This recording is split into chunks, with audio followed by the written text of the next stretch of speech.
And lastly, Jay, in January, President Obama said, after the shooting of Gabrielle Giffords, at a time when our discourse has become so sharply polarized, at a time when we are far too eager to lay the blame for all the ills of the world at the feet of those who think differently than we do, it's important for us to pause for a moment, make sure that we are talking with each other in a way that heals, not a way that wounds. Did he mean that? Of course he did. How did the comments by the Teamsters president fit in with that?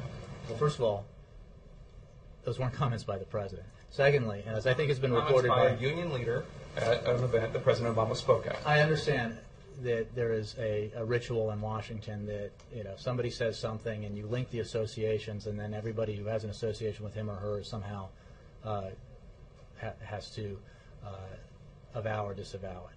The president wasn't there. I mean, he wasn't on stage. He didn't speak for another 20 minutes. He didn't hear it.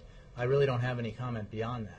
Okay, well, some of us covered the campaign and recall a time when somebody made some harsh comments about then-Senator Obama while during the introduction of a McCain rally, and the Obama campaign was offended and expected an apology, and Senator McCain came out and did so. Mr.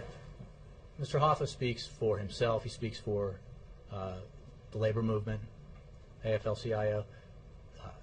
President speaks for himself. I speak for the president. You know, what the president was glad to do yesterday was have the opportunity to present his views on the importance of working Americans and on the importance of taking measures to help working Americans to create jobs and grow the economy. The precedent you're setting right now for the 2012 election is the Republican candidates are the ones that we need to pay attention to, and those who introduce them at rallies, they're surrogates. You don't need to pay attention to anything that they say. I think I've said what I can say about this. Is that the standard now?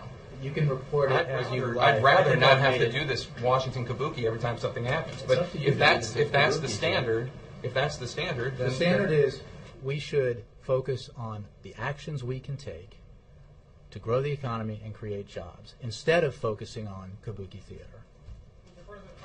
Comments appropriate? Can we move on? Jake,